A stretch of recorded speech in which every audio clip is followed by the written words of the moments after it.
Hi, I'm Susan. Welcome to Tea and Games. The tea today is English breakfast from Tea Runners. Not a paid promo, I just like their teas. Hot. Welcome to new subscribers. I'm glad you're here. I said no paid promo on the tea, no paid promo for anything. This is just casual chatting about board games kind of channel. My husband Robert and I are very casual, fairly lightweight board gamers, though we do get into some heavy Euros occasionally with mixed results. The games I'm going to be talking about today fall into the lighter or family weight category. We got a bunch of games during the Black Friday sales last fall before Christmas. Some of the games we started playing right away and some we wrapped up and put under the tree. But I've got like a whole backlog of games I haven't talked about, so this is going to be a two-parter. The first part I'm going to start off with some games, and then I should be able to wrap up the other games we played over the holidays with, the ones that I haven't already talked about in the next video. So here we go. Railroad Ink. A lot of you are already familiar with this. This is a little roll and write game. And it is literally a roll and write. A lot of times I say roll and write, but what I really mean is flip and write, because there are cards that you turn over rather than actually rolling dice. But this, you actually do roll special dice, and you mark out routes. And there are a number of variations with other different dice that make it more difficult, but I find this plenty difficult enough, actually. But that's partly because this is still new to me. I'm having kind of a hard time with this. I thought it would be easy because you're just route building, but Robert and I have played it, and I'm not really sure that we both completely grasp the scoring criteria and have a real firm grip on how to optimize that. I am trying to play more games on Board Game Arena this year. That's one of my few New Year's resolutions, is to do more Board Game Arena, and that's working out okay. And one of the things I've done is I'm playing this game solo to see if I can kind of get the hang of it and see how things score and stuff. And I've seen the scores, like the leaderboard for this game, and I don't understand how you could ever get those kind of numbers from this. So it's like, clearly I have a long way to go in terms of getting good at this game, but I like route building. There's something very satisfying about rolling the dice and drawing the lines and connecting all of the little things. As a solo game, this is super relaxing. As a competitive game, it's more like I worry more about trying to figure things out than I do when I play solo, I think. But then that could be the difference between Board Game Arena and playing on the table. Because Board Game Arena, you just look at it and go click, click, click, click.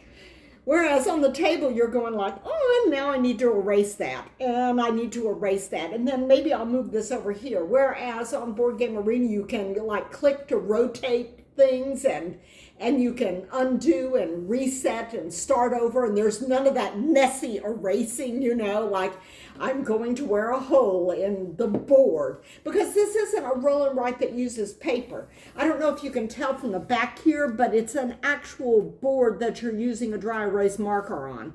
But it's like scribble and erase, scribble and erase, scribble and erase. So I'm still working on getting the hang of this, but I have to say that I am enjoying it. There are a number of games that I feel like I'm never going to be good at for whatever reason. It's like, but I like doing them. And that's the thing with board games. The most important part of a board game is whether or not you have fun playing it, not whether you win or lose. And so consequently, I tend to really like games in which the process of playing the game, how the game plays, how all the little things come together, if that's super satisfying, then whether or not I ever become some kind of brilliant master of the game is immaterial. I just need to really like doing it. And I do like doing Railroad Ink.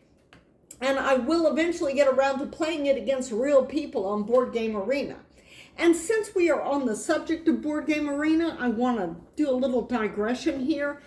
I'm also playing Spots on Board Game Arena. I've played a few solo games of this, but mostly one of my regular viewers and commenters, Jimmy, and I are kind of binging Spots right now on Board Game Arena because I discovered that it's got a whole bunch of variations. And I did look, and the recommended sets of tricks that you can use is in the back of the book.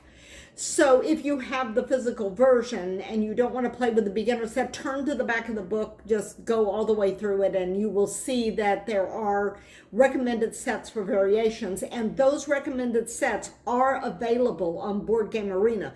So if you're not playing Spots on Board Game Arena because you like playing those wacky variations that are just maddening sometimes, we're having a lot of fun with it, but man, we have had some crazy games with the alternate sets.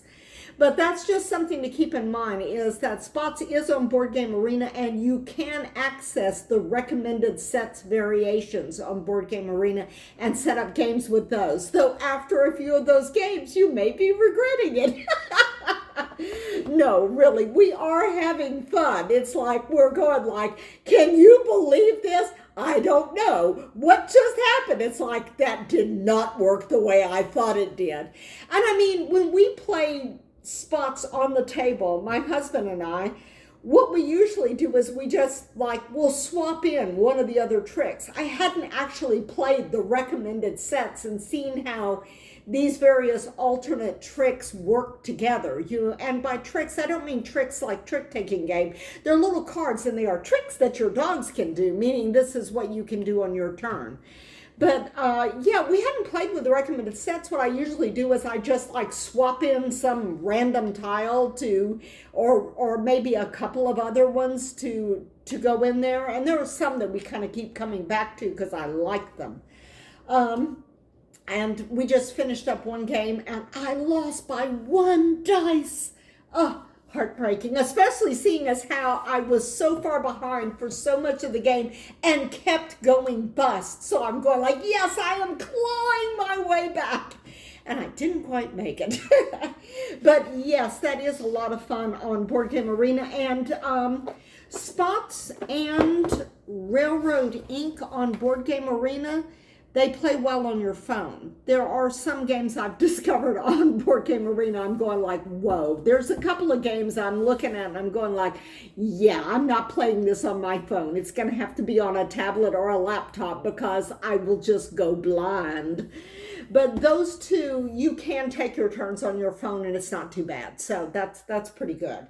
And that's something to know. But getting back to what we actually had on the table besides Railroad Ink, oh, I think I want to do this one next. We have gotten Trekking the World 2nd edition.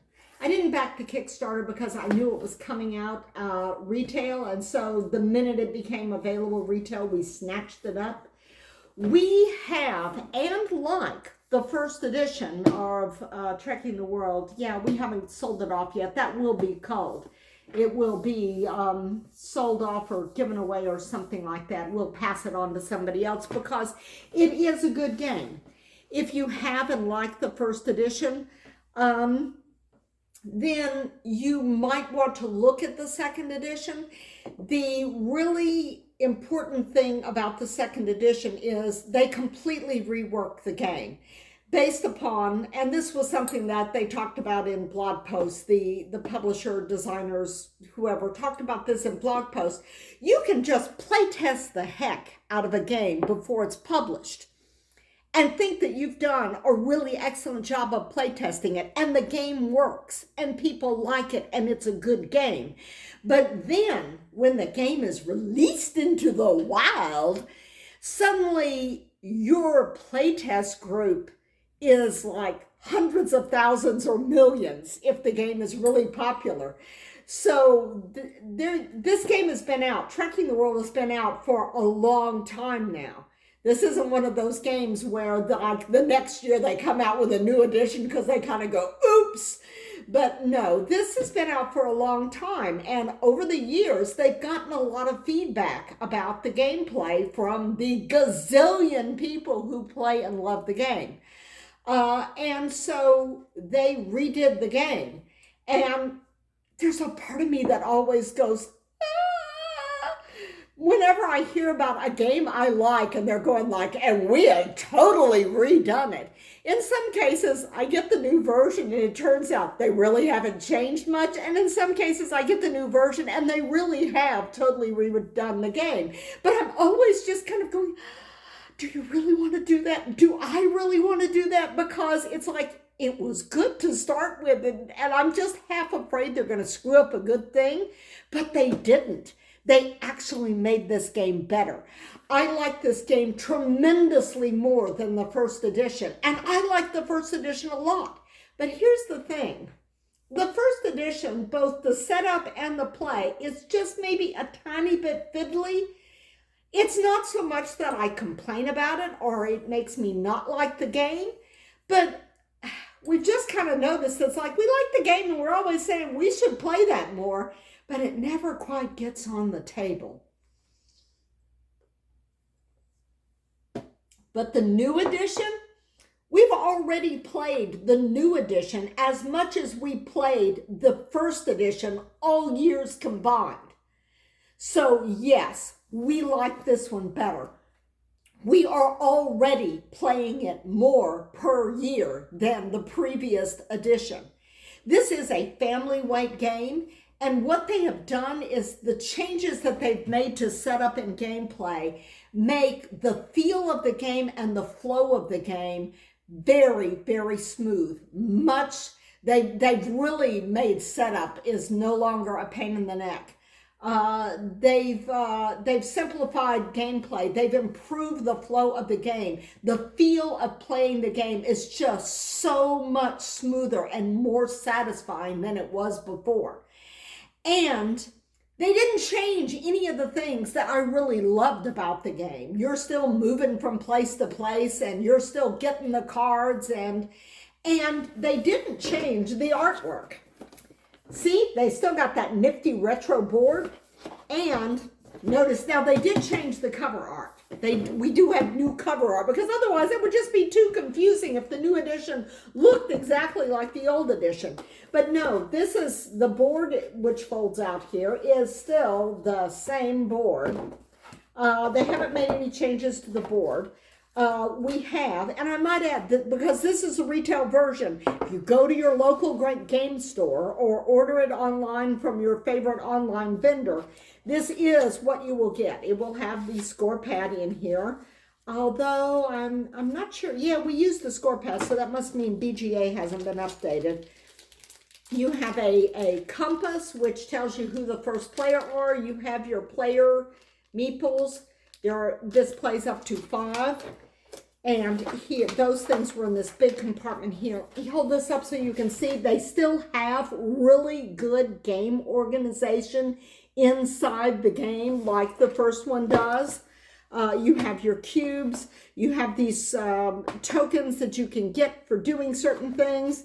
You've got a new thing that has been added, and these are your money cubes in which you track how much you've got to spend to go to these various locations. So it does have a more travel-y sort of feel, but it's not onerous getting that stuff that you need to do. The cards and how you use them has changed. These are solo. These are all solo. Yes, you can play the solo, and they've got a nice deck of solo cards here. But for a regular game, these are, before you just drew colored cards and discarded them according to the colors of the places you wanted to go. But here,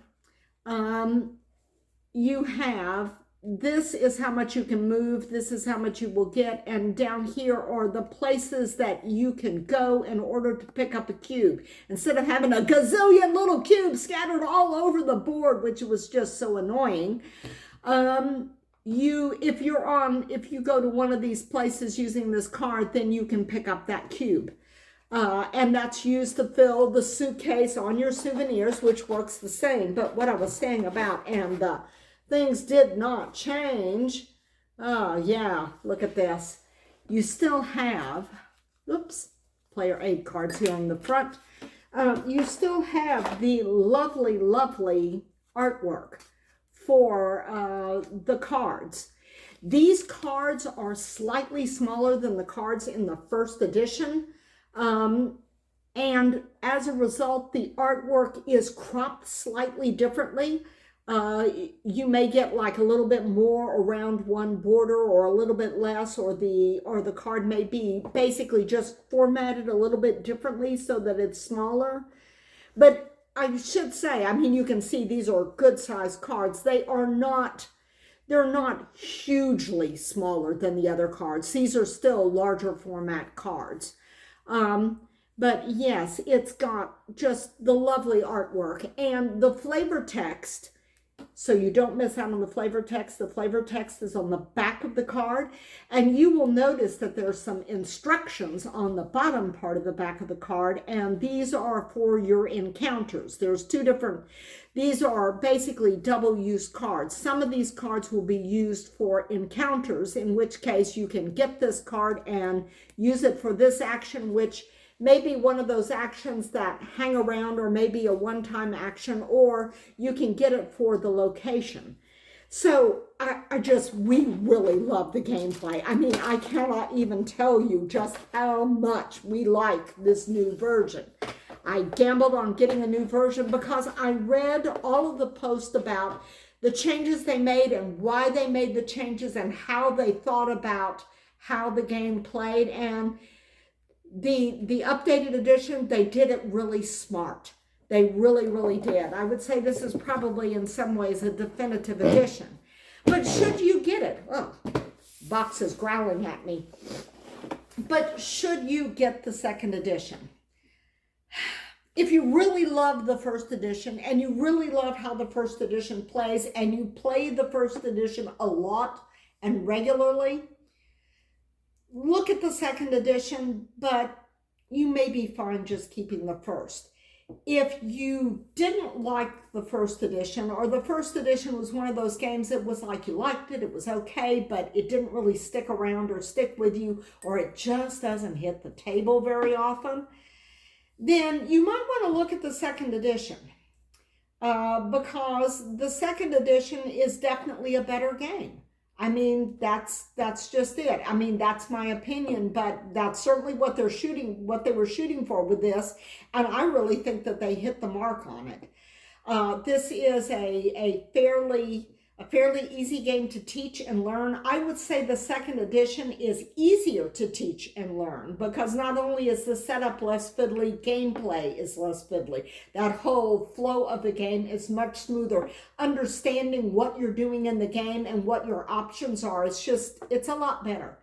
I like it a lot. Robert likes it a lot. And we will be playing this already. We are playing this more than the first edition. So I am not a how-to-play channel or an official channel or a professional board game review channel or anything like that. I just tell you what I think as just basically your average, everyday, common garden variety board gamer.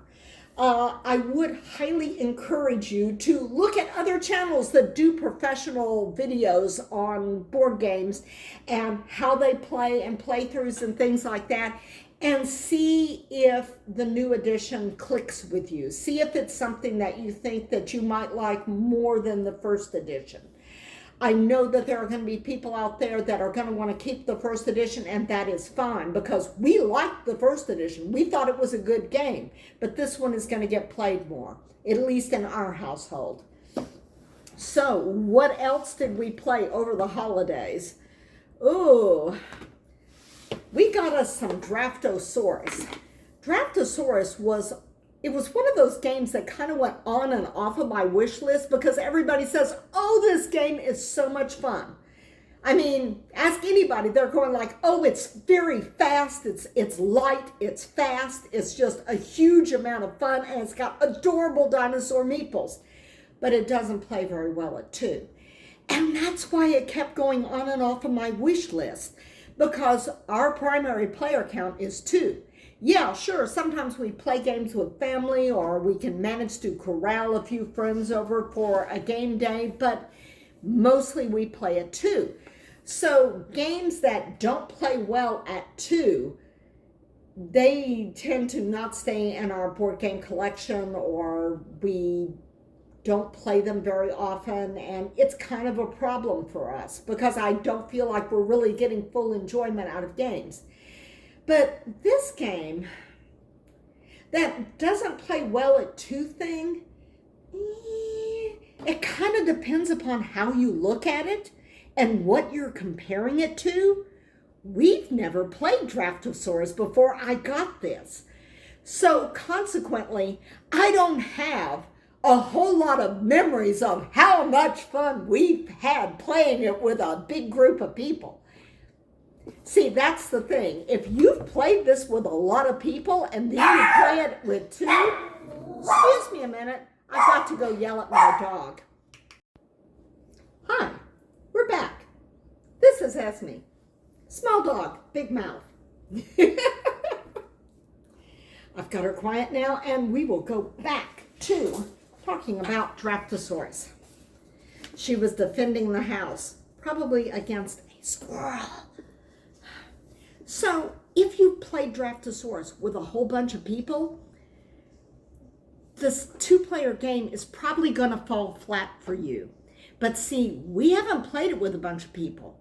Now, mind you, this game is super light, and I feel like its lightness is probably made even lighter at 2. It's because the big difference between playing it at 2 and playing it, let me see if I can set this up here so it's in the frame. The big difference between playing it at 2 and playing it with a whole bunch of people is that if you're playing it with a whole bunch of people, the dinos get passed around.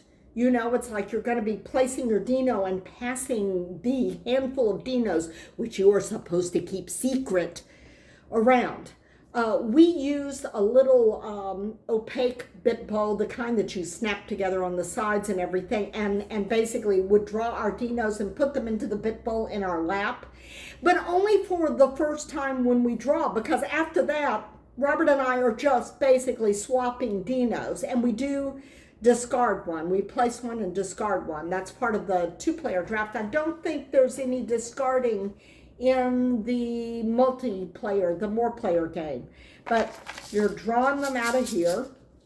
Ooh, I have dinos that have escaped because the bag wasn't fully closed. There are cute little dinos. This is an Ankylosaurus, I believe. We also have T-Rexes.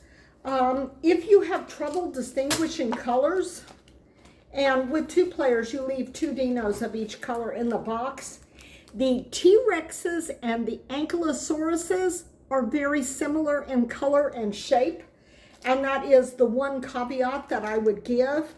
I feel like you're probably not going to have trouble distinguishing the Stegosaurus and the one with the pompadour, as he said in the Jurassic Park movie. And this is Triceratops and Plesiosaur. I don't think you're going to have trouble distinguishing those. You're drawing them out of the bag and you're rolling this dice, which tells you where on the board you can place them. And so there's still a puzzly aspect to this because each of these placement areas has specific rules. And nifty, they've got a winter side of the board. And on BG Stats, and one way people play is sometimes because the game is short, like fast, just like minutes. Because essentially you're just like drawing dinos, placing, pass, place, pass, place, pass, and that's, that's the end of the thing. And then you draw more dinos and place, pass, and I think with 2 players, I think we get 3 draws. maybe 4. Yeah, it's got to be more than that. But another way you can play this is you play the summer board and then you play the winter board. And BG Stats has a score sheet for summer. They have a score sheet for winter, and then they have the combined score sheet for summer and winter. So that's a nice thing to know if you use BG Stats. But it's still puzzly in that the dice tells you where you can place it, and you've got to place it according to the rules. Anything that can't be placed in a pin goes into the river for 1 point. But we enjoy playing it. It's fast, it's fun, it's extremely light. And I'm looking forward to playing it with more people, and I'm hoping that playing it with more people doesn't take the shine off of it, because this is basically a game you can play when you just don't feel like you can play a game. It's that light, that easy, that fast, and the dinos are very cute. But yeah, it's got a little bit of placement puzzles. I have found, for me strategically, and I don't know if this is going to be a good strategy if we play with more people, this plays up to 5, but I tend to not fill every pin. I try to basically, I make choices that there's going to be certain types of scoring that I'm going to go for. And that kind of, I try to get a feel for how the dice is going and how that shakes out. And I don't know if that strategy is going to work when there are more dinos in the mix. But with multiplayer, you don't know what dinos are going to be passed to you. If you've got like 5 people around the table, you're placing your dino and you're passing and you're getting dinos from the person next to you. And then after you place that dino, you pass and you're getting dinos from the person next to you who got it from the person next to them. So in trying to figure out what you're doing, you really don't know what's coming up in your hand next. And that's part of that whole keeping the dinos secret in your hand as you pick them out and place them. And my hands are kind of small. I kind of recommend using a small opaque bit ball and holding them in your lap under the table to keep those dinos secret as they get passed around. But yeah, but with 2 players, you lose that secrecy. But you still don't know what they're going to place. You're going like, okay, there are 4 purple dinos in there. That's kind of crazy. But if I place one and he places one and he discards one, there will be 1 left. So, but if I discarded 1 and he passed and discarded 1. So it's like, sometimes I'm looking at this and I'm going like, there's 2 in there. But when I pass it to him, is he going to place that one? Or is he going to discard it so I'm not going to get it back? So even though you know what dinos are in that particular drawn hand of the dinos that you drafted, you still don't know what's coming back to you, particularly since the discard, they say discard into the box lid. So, we have the dino that we're going to discard into our hand and we place it like over the box lid and let go. So we don't always actually even see what dinosaur has been discarded. If somebody places and discards and you're going like, ooh, should I place that there? And I have no idea what he just dropped in there. So it is playable at 2 and it is enjoyable at 2 if you want something that's super, super light and fast. But I've played games that don't play well at 2. And by that, I mean, they don't play well at 2 like it's excruciating. You're going like, they must have, what were they thinking when they put 2 players as the minimum player count? But Draftosaurus, I think, is okay at 2. I think it's really mostly suffering by comparison to the larger group experience, but also because the game is so super, super light, it may also lose points because it is even lighter at 2. And the final game I want to talk about is Dominion, a classic. Yes, a classic. I've heard so many people mention Dominion, like this is the game that really put deck building on the map and such a classic, and Dominion, the deck building game, and this is the game that is all about deck building, and it is. We've played this a few times now, and here is how Dominion differs from all of those other more recent deck building games you've probably played. With Dominion, it's just deck building. That is literally all you are doing. There are no other mechanisms. With most other games, you're doing deck building, but you're doing deck building in order to do other things on the board or in order to get other things. With this, you're just deck building for points. That's it. It is all deck building all the time. It is nothing but deck building. There are no other mechanisms. There are no other things going on. You're just deck building. And so consequently, it plays very smoothly, and it's very, very satisfying. The one problem we have with it is that this game should be short. The player time here on the box, it has a player count of 2 to 4, and the playing time is estimated at being 30 minutes. Now, I usually find that boxes tend to be a little bit shorter. That's like with optimal play and everybody knows the game and they're just knocking it out as quick as they can. But this game runs long with 2 players, the 2 players being Robert and I. And I mentioned this to a friend of mine who's a very experienced gamer, and he's going like, no, it shouldn't take you like that long to play Dominion. It's really fast.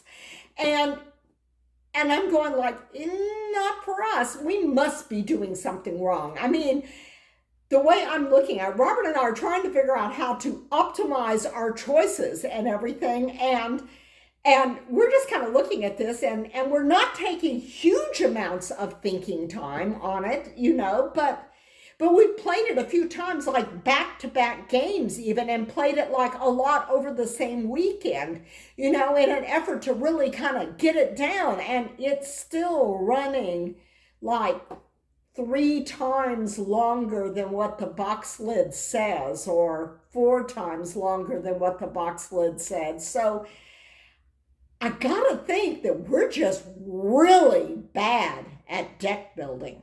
I mean, like really, really bad at deck building. Like I had no idea, because we have other games with deck building, and basically I had no idea how bad I was at deck building until I got this game. But it's very enjoyable. The mechanic of deck building is a super satisfying mechanic where you've got a basic hand of cards, and you're using those cards to get more and better cards and make your deck more and better for more points. And when you get a certain amount of these things, when one of the decks you're drawing from, I think 3 of them run out, then, and the 2-player game is a little different from the regular game if I'm remembering, but still should be really short, and it's not for us. So one of my goals this year is to get good at deck building so that we can play Dominion in something approximating the amount of time on the box. Because my board gamer friends are just kind of horrified that we're going like, yeah, that's not hitting the table very often because it's so long.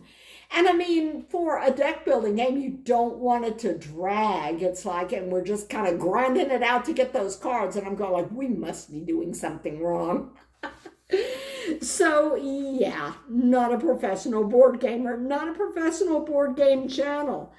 I also this week got, and have not yet had a chance to play, but I am hoping to have a chance to play it maybe this evening or later this afternoon. I got finally the Kickstarter delivered for A Nice Cuppa, which is a Button Shy solo game, part of their Simply Solo line designed by Scott Almes, about having a cup of tea, which seems like really appropriate for me. And it's got 2 expansions, and there are 2 more on the way. The 2 expansions I have that, I'm sorry, I'm getting hoarse. Seasonal Stresses and a good book. There's nothing like tea and a good book, unless it's tea and board games, of course. Let me see. We've got an upcoming 3-day weekend. It's MLK. It's MLK's holiday on MLK Day on Monday, so we'll have a 3-day weekend, and I'm hoping that we'll be able to play a bunch of board games. It is kind of cold here, and it's going to get colder. We could actually have snow Monday night, which is unusual for this area. I have I have not yet gotten a badge or tickets for, but we are tentatively planning on going to Pelicon, which is down in Galveston, which is within driving distance. At this point, we are thinking of just getting a one-day pass. This is the first year for this convention, and I've not been to a board game convention, so I don't really know exactly what to expect. So we're just going to kind of try it out. Maybe the one thing that could possibly keep us from going to Pelicon is plague numbers have just gone through the roof here. And there are so many people who are so sick between plague and flu that we might wave off, but if it's not too bad, we might just mask up and make a day of it. Because I know so many people who have been to cons and come back sick. So yeah, that's a thing. I mean, besides con crud, we have worse than con crud. That's going around because it's flu season and COVID has sprung up very, very bad. But that's a possibility. So you might be hearing more about that next month. But in the meantime, I will make another video of things that we've been playing over the holidays and also mentions of things that I'm playing on Board Game Arena because I am trying to get up to speed with Board Game Arena plays. But yeah, we've been having us some fun. All of the games I've talked about, I like a lot, even though Dominion is just like, I feel so stupid that the game goes so long for us. Maybe I'm just enjoying it too much and I'm just making it go longer, but I don't think that's it. We need to play it more. And we are playing Trekking the World quite a bit. And I'm playing Railroad Ink. I'm still playing it on Board Game Arena, hoping that I will kind of get the hang of how to get better numbers at it. I mean, it's easy to play, but not easy to play well, at least not for me. I have a hard time visualizing things, and I like the digital version because it lets me try things out and move things around instead of just draw and erase and draw and erase and draw and erase. And I'm looking at the dry erase board wondering, can I wear this out? I mean, it's like, could I destroy the dry erase board from having drawn and erased so much? But yeah, I am not terribly good at board games, but we have a huge amount of fun playing them. I mean, we play and we laugh and we play and we laugh, and dinos and dice are scattered over the table.